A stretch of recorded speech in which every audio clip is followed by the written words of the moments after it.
boys and girls, students of Buddhist Sunday School and Dhamma classes, parents, grandparents, teachers of Buddhist Sunday School and Dhamma classes. Good morning. May you all be well and peaceful.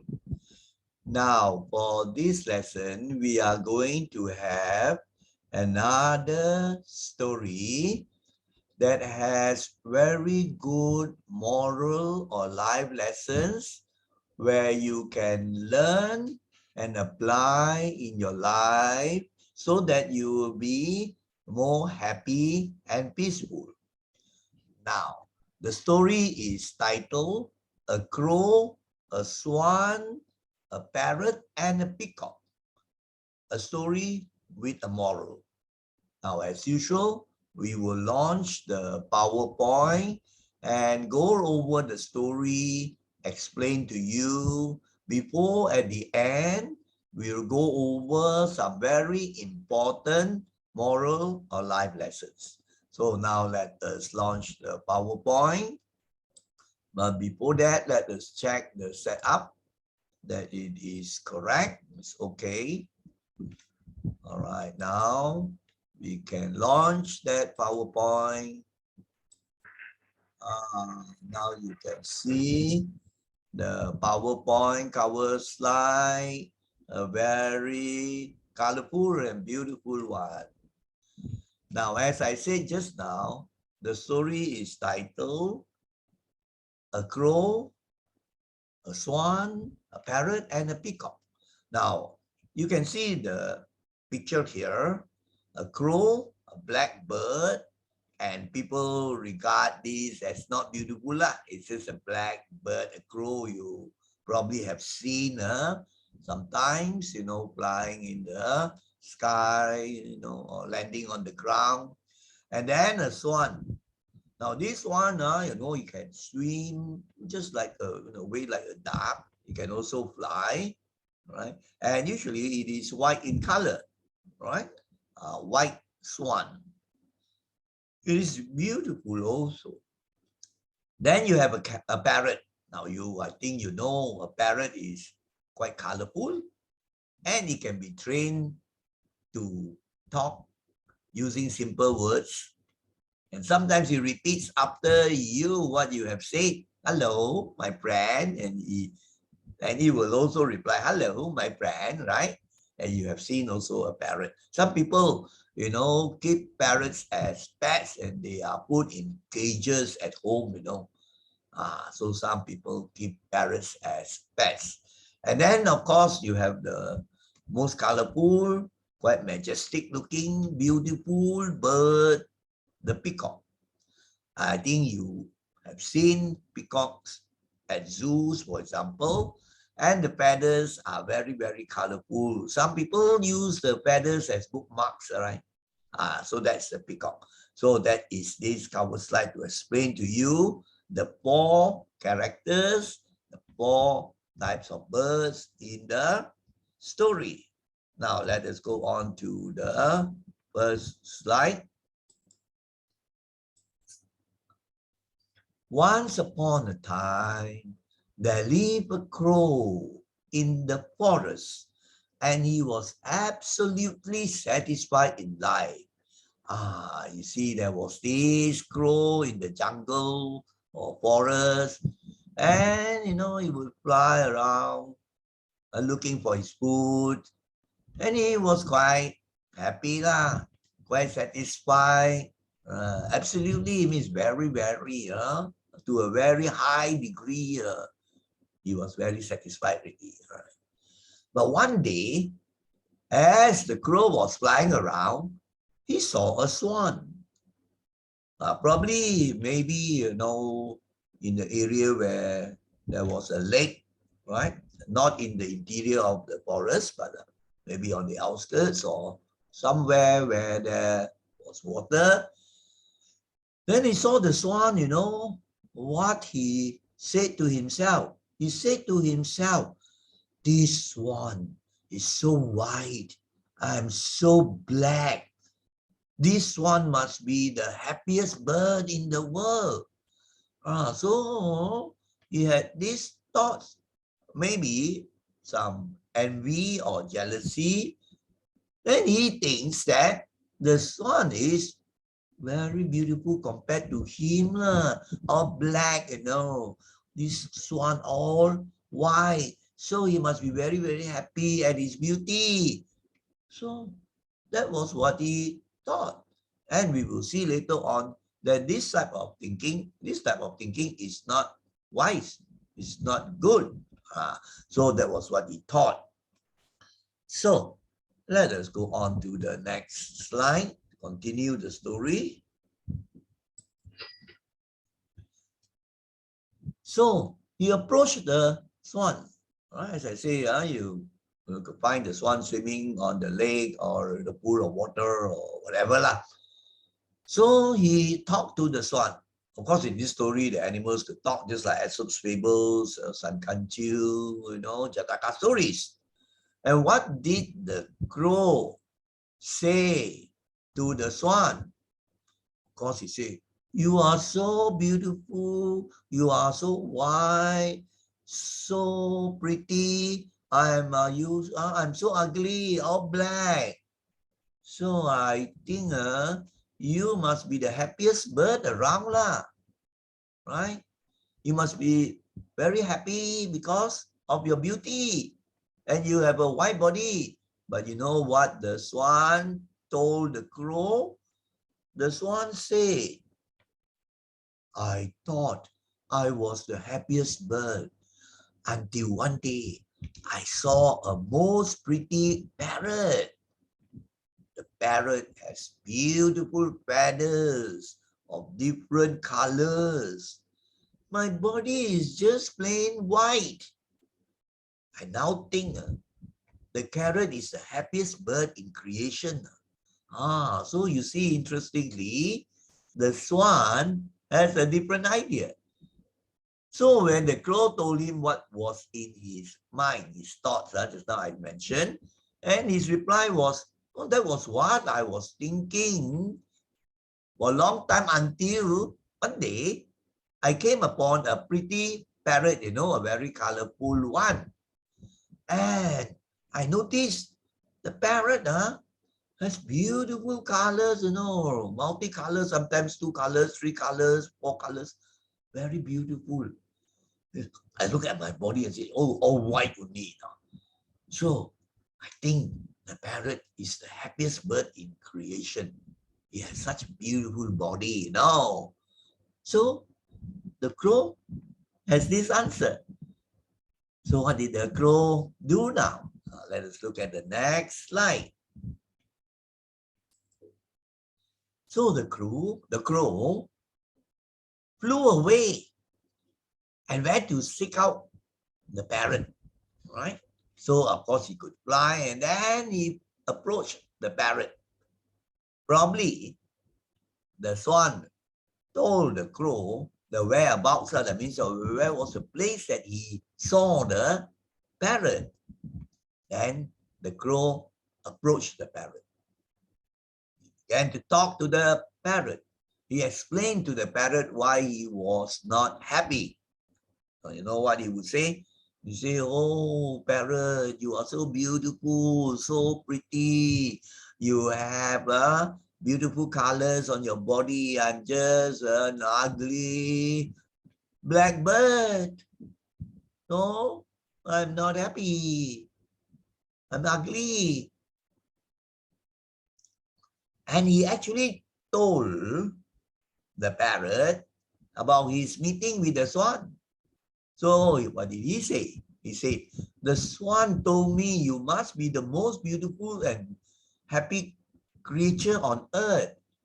So that's why I came to see you." So the parrot, right, after hearing what the crow had to say, said very sadly, "I lived a very happy life until I saw a peacock. I have only a few colors," the parrot said.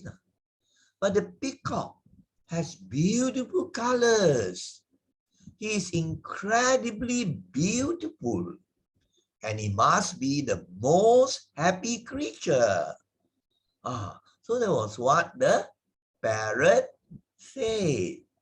He compared himself with the peacock. He had encountered the peacock lah. He could fly, all over, isn't it? So then he compared and he said to the crow, my body has just a few colors, but the peacock are majestic like a king. Multiple colors on the body, incredibly means so difficult to believe, there could be such beauty. Very, very beautiful. So he must be the most happy creature, not me. So the crow now, after hearing the swan and the parrot saying this, decided to go to seek out the peacock, to talk to the peacock. So what did he do? He flew. In fact, the parrot told him where to find the peacock. So what did the crow do now? So the crow flew, right? And flew to visit a peacock in the zoo. I think many of you have been to zoos, and there are zoos where you can find peacocks, even in Malaysia. Many places you can see in the zoos the peacocks. And where are the peacocks kept? They are not allowed to just go about freely, Maybe the zookeepers would worry that the peacock might wander away, follow people out of the zoo. So they will be put, usually not the cage, but maybe there might be some that are put in the cage. But very often, I've seen in zoos, they put in an enclosure with the pagar or the fence all around a certain area only. So there'll be some peacocks there. A peacock is regarded as a male, and the female is the peahen. And it is the male that is beautifully colored. The female, the peahen, is very drab in the color. Maybe just brownish, very dull color. No. Very interestingly, in nature, when you look at the animals, the males are the more beautiful ones. Interesting. Whereas in actual life, the females will decorate and become colorful and more beautiful, isn't it? With all the dresses and makeup. But the men or the boys usually will have more plain clothes. They don't put on makeup, lipstick, and powder and all whatnot, isn't it? But let us later on see that is not the important thing, right? And then he just observed at the zoo this particular crow, and what did he see? He saw that hundreds of people had gathered to see the peacock. 10, 20, then after that they will leave. Just for a short while, observing, the crow noticed that hundreds had gathered to see the peacock already. Most zoos probably would not allow you to feed the birds. I don't know, there might be some that allow you to feed with some of the items that the birds eat, like grains and so on. But anyway, so there will be people, observing and then admiring the peacocks, and then they will take photos and so on. So later part, after some time, when the people had left already, and then there was hardly anybody now, people had gone to see other things already, other animals like the zoo. So the crow approached the peacock. This picture shows this, right? So now the crow managed to talk to the peacock. What did the crow say? The crow said, "Dear peacock, you are so really beautiful. Every day, thousands of people come to see you. when people see me, they shoo me away, chase me away, right? Some throw stones at me, maybe some little boys and so on, throw stones. Blackbird, you get away. Some might say like that. Some do lah. But most people just don't bother lah. Avoid lah. I don't think you will go to the zoo to see the crows, isn't it? You will see the peacocks, the parrots, and some other beautiful birds like myna or what, the birds that can even sing and so on. So I don't think people go to the zoos to see a crow. So this crow was maybe either getting envious or jealous. So the crow continued and said, I think you are the most beautiful and happiest creature on the planet. On earth, you must be the most happy creature because you're the most beautiful. You could see the picture here, Wow, the peacock, beautifully colored and majestic looking. That's a peacock.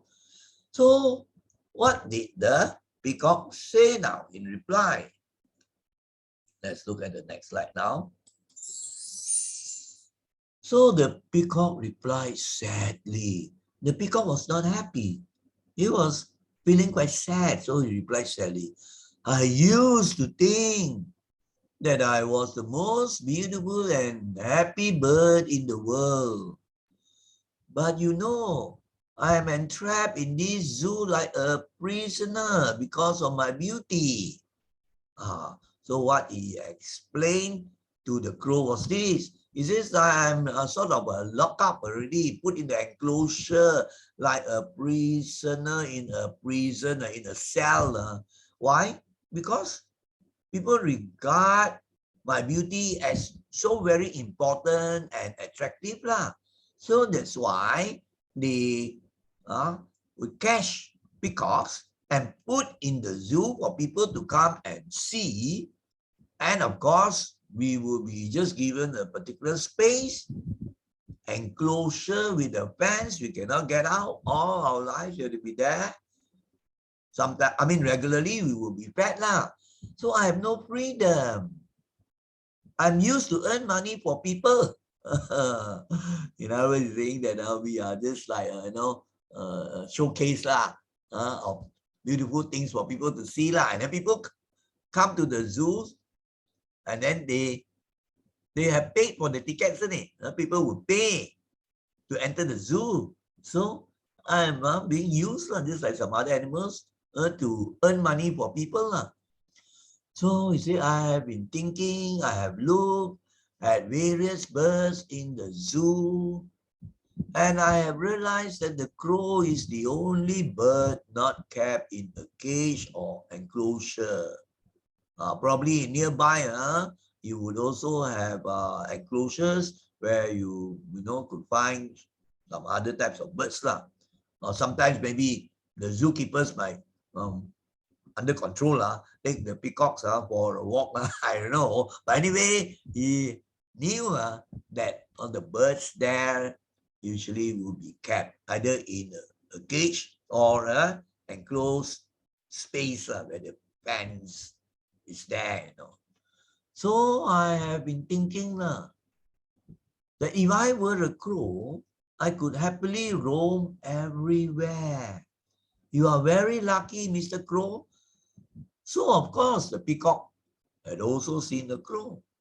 The crow, of course, will be flying freely all over. So sometimes you might find also some crows flying, and then they could fly out also. So that's how the peacock could see the crow. And the peacock was thinking that he would be very happy if he were a crow and not be kept in the enclosure like a prisoner.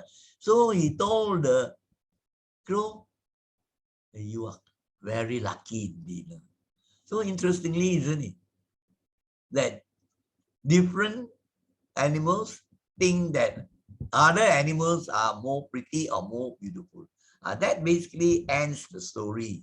So now let us see the important moral. What is the important moral of this story?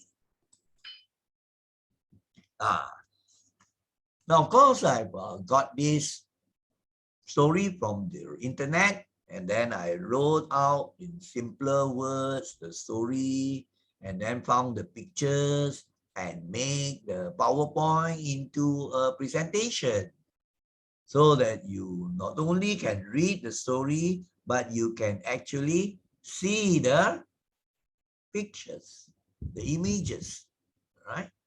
So according to what has been written in the internet, I've changed some of the words.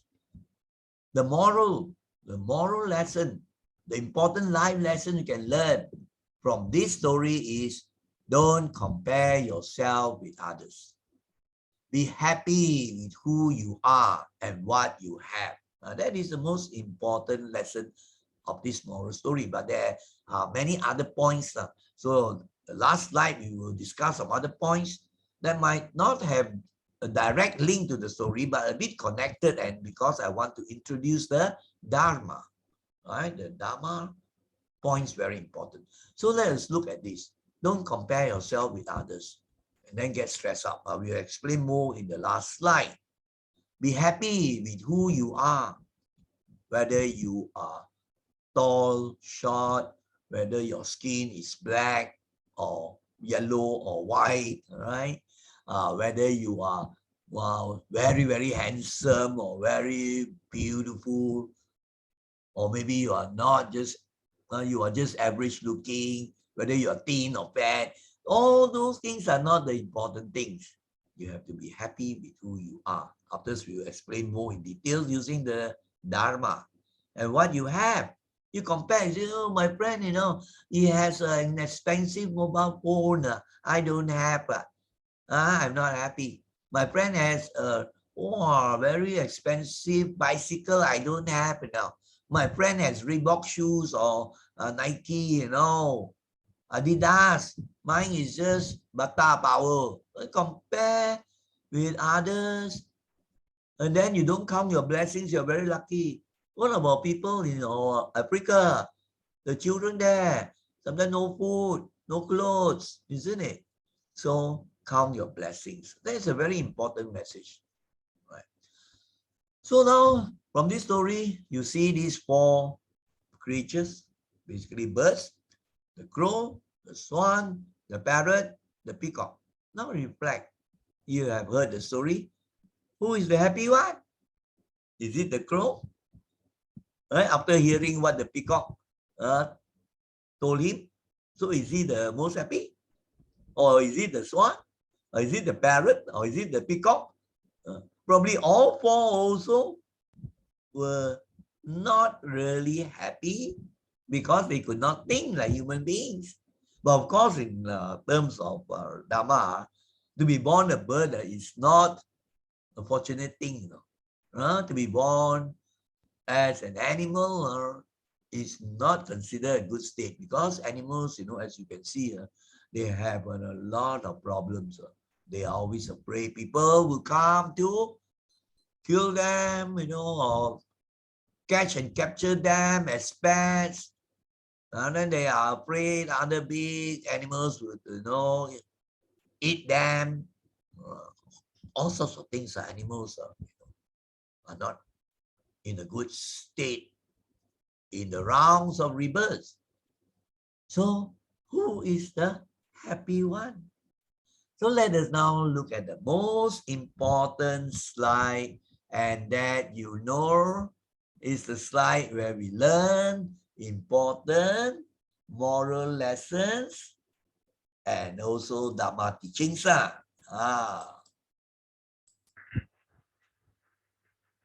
Here there are 5 important moral lessons, or you can say life lessons, or you can even say 5 important Dhamma teachings.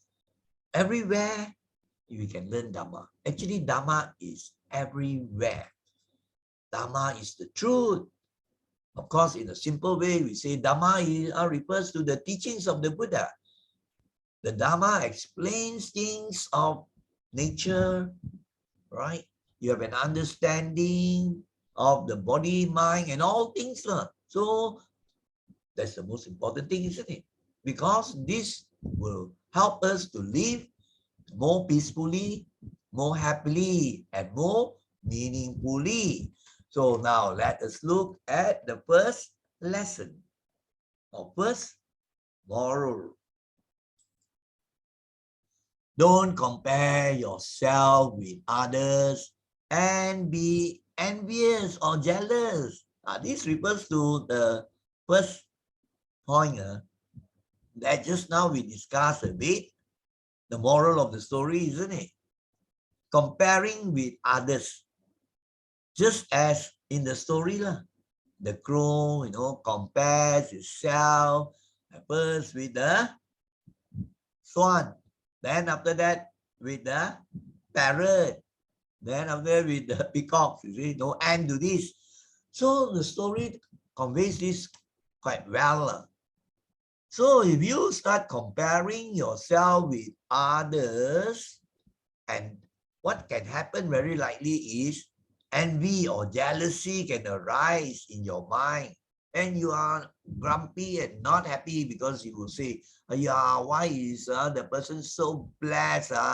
Why did God give the person so many good things? They think in a very, very simple manner. But actually, you don't understand that they also have their problems. So you compare yourself with others and you get stressed up. You see? So, but if you read about the lives of other people and you are inspired, that's different, That's not comparing, but you learn, right? Of course, there are people who are more intelligent, who are more handsome and beautiful, who are more wealthy. Sometimes you wonder that, why is it that I'm not so rich, right? I'm not so handsome. There is a reason. And according to the teachings of the Buddha, karma is an important thing. Why some people are born poor, some people are born rich, some are handsome, some are ugly. All these have a very important reason. Might not be the only reason, but one important cause is the past life karma. I'm not giving a lesson on that. Maybe in the future we will deal more with that when we talk about karma, right? So, but here we can learn that comparing with others and then become negative in the mind, generating jealousy. There's one very bad quality.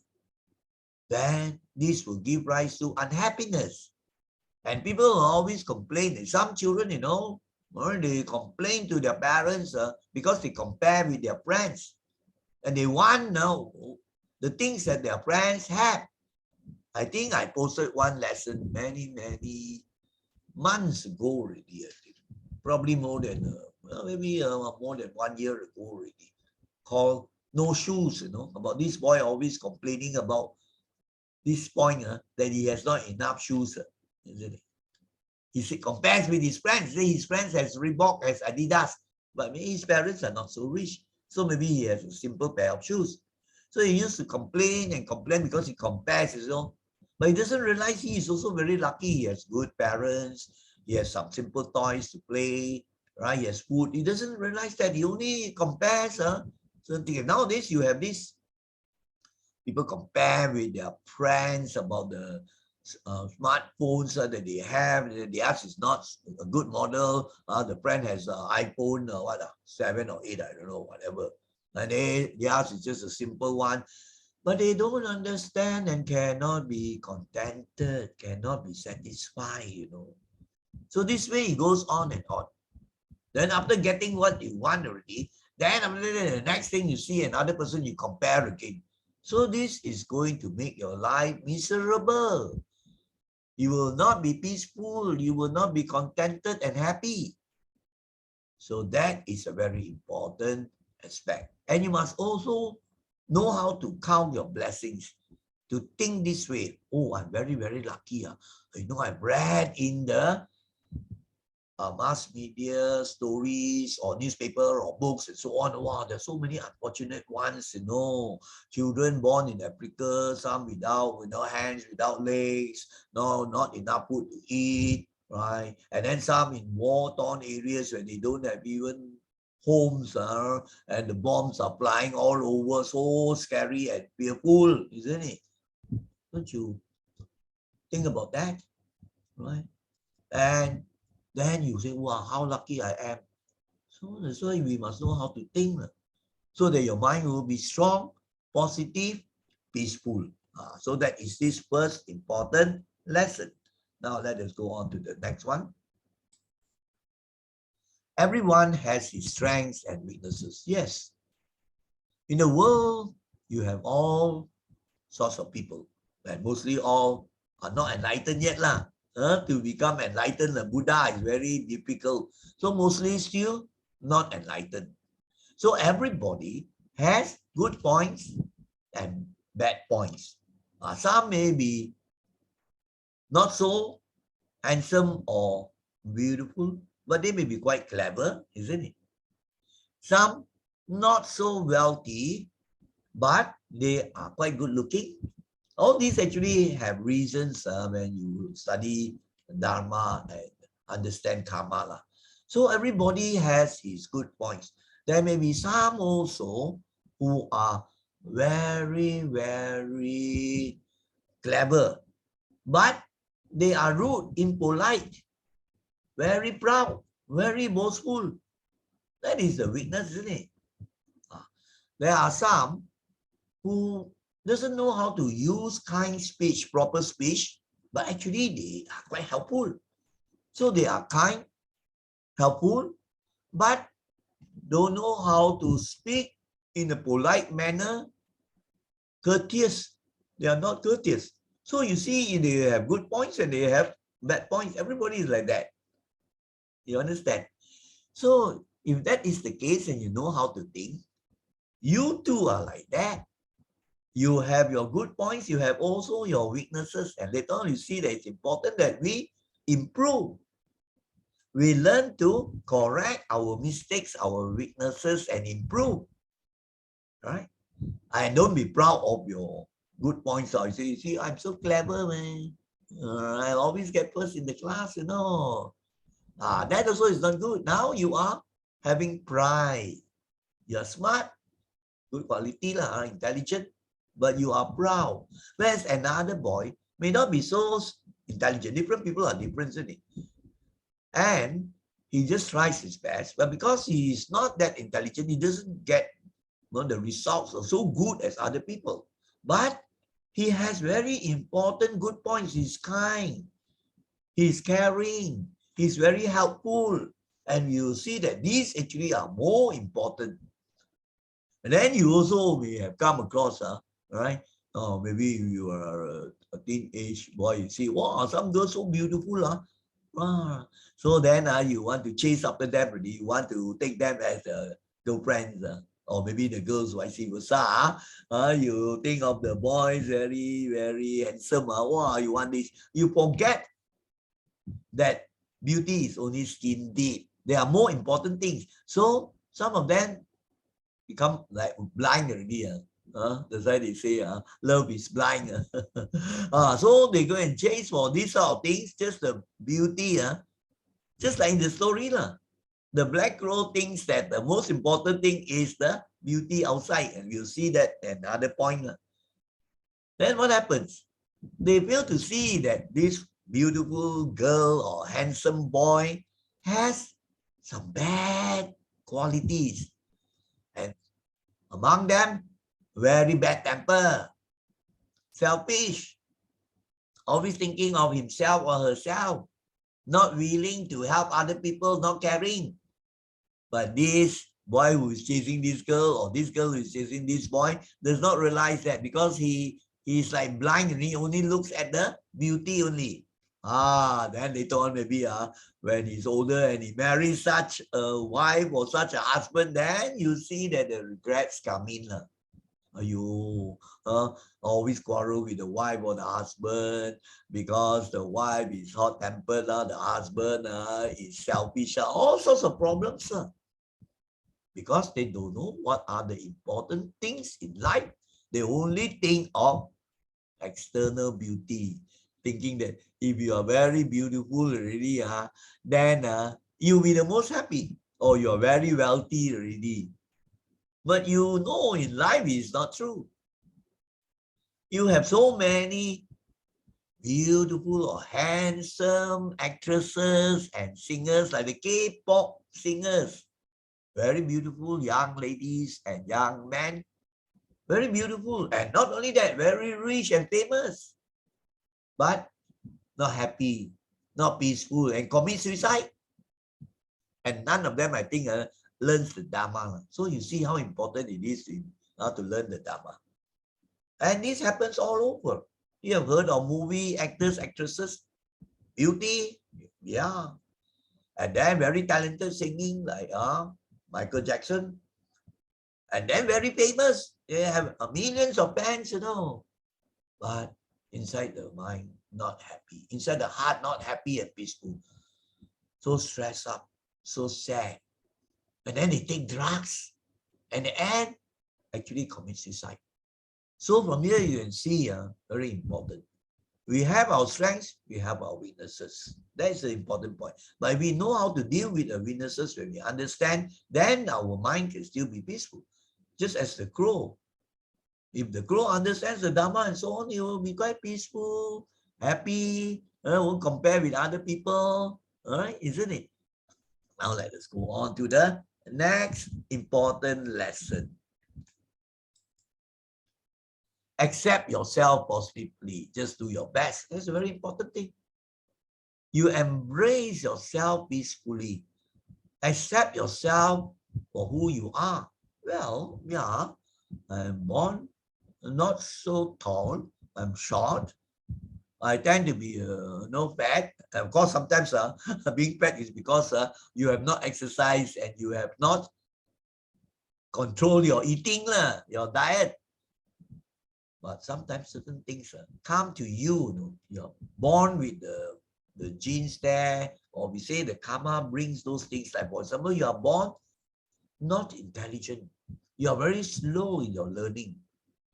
So this could be association with the past karma. Or you are born into a very poor family, isn't it? Or you are born, we can say quite ugly lah. Right? But if you understand this, you can accept this because there's an opportunity for you to improve in more important qualities, as you will see later on. So what is important? Whatever weaknesses we have, we know how to think clearly and wisely and do our best to lessen the suffering or to improve our qualities. Our weaknesses can be overcome in this way. That is the important thing. Many people suffer from stress, sadness, sorrow, suffering because they cannot accept themselves. They have low self-esteem. You see, my friend so clever. I'm so stupid. I take so long to solve this bad problem. So they don't have understanding. So they cannot accept themselves. So they withdraw from, they have psychological problems. They don't want to mix with others. They have very low thinking of themselves. They don't understand why, and they don't understand that everybody has good points and weaknesses. So what is important? You try your best to improve the things that you can improve, then you'll be more peaceful, isn't it? So not being able to accept yourself positively, embracing things peacefully will lead to a lot of dukkha or suffering. So that is this very important point that many young ones, right, middle-aged, old people suffer from. Not being able to accept themselves, and that is usually due to ignorance. They don't understand life. They don't know Dhamma. They have not learned Dhamma. So, suffering. That's why now you find suicides going up. More and more people commit suicide, or more and more people have mental illnesses like depression, eugen. They cannot accept themselves. They cannot accept the things that come, which will happen to all people. But some people better. They have good minds. Actually, they have the Dhamma and they can handle things better. You see? So this is a very important thing. As there is a very important statement that says, you may not be the best. It is not important to be the best. It is not important to get the best. What is more important is you try your level best. It doesn't matter if you are not the best. It doesn't matter if you don't get the best. What is important is you just try your best. You think the person who is the best, who is the most handsome, the most wealthy, or these are is the most happy? Not necessarily, as I mentioned just now about the famous, wealthy people, good-looking people committing suicide. So this is a very important point in the Dharma. Now let us now look at the fourth one. True beauty and happiness lie within you. Develop the mind. Many people think that if I get this, I get that from the outside world, because they think that happiness and peace and beauty, all these lie in the outside world. They think that if I get a lot of money, if I get a lot of fame, if I have big cars, if I have expensive mobile phones, then I'll be happy. It's not so. After that, you find you're not satisfied again. You become greedy again. You crave and you desire for more things. So it goes on and on and on. You'll never be happy. Whereas if they learn the Dhamma, most important is the mind. Whether you can be happy and peaceful is your state of mind that you can develop by doing the proper things. In the practice, is actually Dana, Sila, Bhavana, which means that you do charity, you help people, you serve the needy. This is Dana, charity. And then you follow your precepts you have done before, your precepts, and then you train the mind. That's this point very important. We train the mind. You see that these two little children, the boy and the girl, they know how to train the minds also. One of the ways to have simple meditation, to learn the Dhamma, to understand it, to have discussion with the proper people, the monks, the nuns, or your religious teachers, to understand things better already, to discuss this Dhamma with friends, to think about the Dhamma. This is the way where you can develop your mind to be wiser, right? And realize that you think the most important is to be beautiful externally. You find that things change. Even Miss Universe, wow, very, very beautiful. But as years go by, she will turn old. So from a handsome, beautiful, young person, it will grow old. I have seen cases, and they were very young, they were very, very cute, beautiful, and so on. But then as they grow up, they don't maintain the beauty or the handsomeness, they get stressed up, and then they don't have the Dhamma, they worry about things, they get frightened, and they become, not like the time when they were in Sunday school. Where some grow up to still have very pleasant looks and so on. So it has to do with the mind, a very important thing. They're always getting angry. Of course, later on, when they become maybe 20 or something like that, and then they don't have good Dhamma practice, always get angry, jealous of people, and then not helpful and so on. So you find the faces also turn to be an ugly monster. You can see that, isn't it? So true beauty actually lies in the mind and the heart. And beauty is only skin deep. You might have heard the story of about the beautiful lady meeting a hunchback in one of the churches. I think it's something like the Hunchback of Notre Dame. You read about that, very touching story, So this beautiful girl, right, met that ugly man, or you're living in the church, hiding because so very ugly, So at first also, the beautiful girl did not want to get near. But in time to come, because she would go to the church regularly and she would see this, and then things change. Then she began to find out that this ugly ugly hunchback was very kind, always helpful, right? Willing to help anybody, and very kind words he would use. No temper, wouldn't get angry, except that he was an ugly hunchback. So the lady began to see the true beauty. The true beauty is not in the outside, it's in the inside. Wow, to see the fantastic, good moral character. Then the beautiful lady fell in love with the ugly hunchback. That's the story. But actually, it conveys a very important point. It's very true. So in the end, the beautiful lady fell in love with the ugly hunchback, and they marry and they live happily ever after. So this is a very important point. Of course, there's a story, but actually in the world, it's like that also. You have people who are not so pretty but very, very kind, and you find these people you like more. But if the person is very beautiful but very bad temper, selfish, all this, at first you find you are very attracted, very beautiful, very handsome, but after, can you feel the same way? After some time, you get fed up already, so always get angry, all this.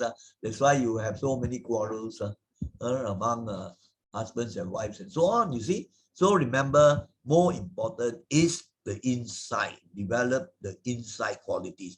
Then you find the happiness, the true happiness, and the peace will arise.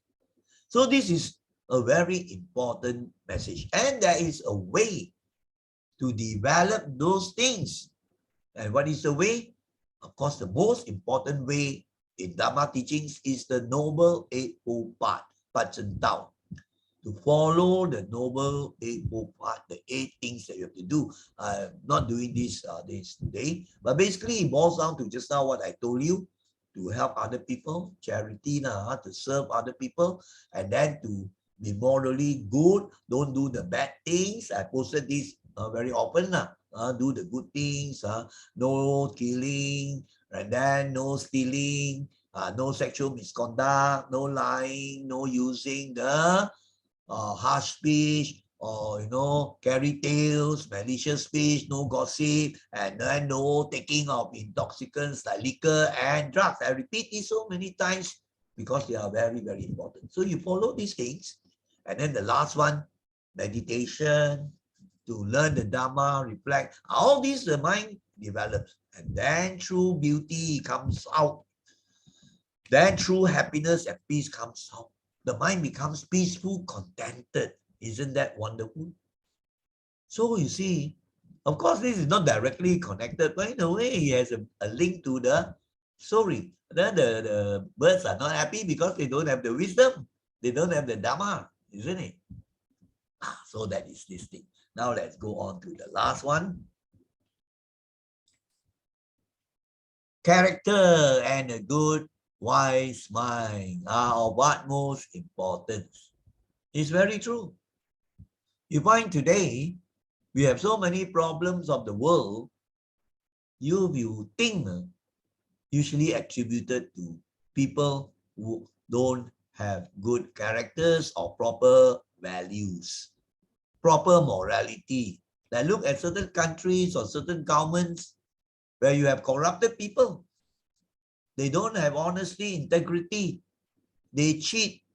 They want to lawan with other parties or even other countries. Right? And they cause suffering not only to themselves and the people in the country, but also you antagonize, you have problems with other countries and so on. So very important is good character. So you see, so many things in life hinge on this point. And actually a very important thing in the Dhamma is not just praying to the gods or praying to Buddha, praying to Kuan Yin, praying to Natukong. All this is not the Dhamma. The Dhamma actually is to develop the mind and the character, right? To develop the mind so that you have more wisdom, you have more compassion, metta, kindness, and then your mind become more peaceful, more calm, more contented. So that is developing the mind. And then your character, the bad qualities begin to go off. You are not angry easily. You cut your anger, you cut your greed. You know, now today you have so many people so greedy and covetous. No, they cheat in order to get more money, more cars, and also all the crooked ways. And then cheat other people, make other people suffer. That is all this bad karma. Not honest. They do not have integrity. They don't care about the other poor people. They just want to benefit themselves. So you see, this is a bad character already. Poor morality and poor moral values. Or no values. Very, very terrible. Bad things they are capable of doing. And it boils down to the mind state of greed, ego, delusion, ignorance, stupidity. So they do all the bad things. And the character become bad, and then people will find out one day, right? So this is the root of the suffering and so on. So we must develop the good qualities, basically the opposite of greed, anger, hatred, and delusion. We must practice the generosity. Then we must practice metta, loving kindness, compassion, and not the anger, hatred. Like, see, you practice opposite. And then we must not be ignorant and bodoh-bodoh lah, delusion, blur. So we must develop the mind to have wisdom, to know things as they really are. So when you do that, you'll be more and more happy and peaceful, contented, joyful, all the good states of the mind. Right? That is the true beauty.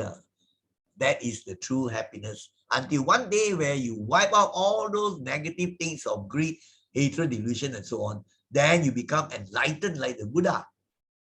So that is a very important point to realize. So you see, I have spoken quite a lot on the last slide, which is the most important. And some don't have patience to listen. Slowly you develop patience. Patience is also a very good quality. If you have no patience, then you cannot learn. And then you become stressed. You expect things to be happening very fast. The good things all you come very fast. No diligence, right? No proper understanding, no endurance. And of course, don't have patience. So if you have patience, that's very good. So before we conclude, I say to say sadhu 3 times. So I would take this opportunity to thank all the boys and girls and the students of the Sunday school and the Dhamma classes, and also the parents and grandparents who can do a very good job teaching the young ones, their children or their grandchildren. And that is a very, very meritorious thing. And to teach them, you have materials already, isn't it? And also, of course, to all the teachers, volunteers, who have done great jobs. Very, very meritorious actions of teaching the younger ones in the Sunday school and the Dhamma classes. So let us now put all our palms together, hands together, and say sadhu 3 times. Sadhu, sadhu, sadhu.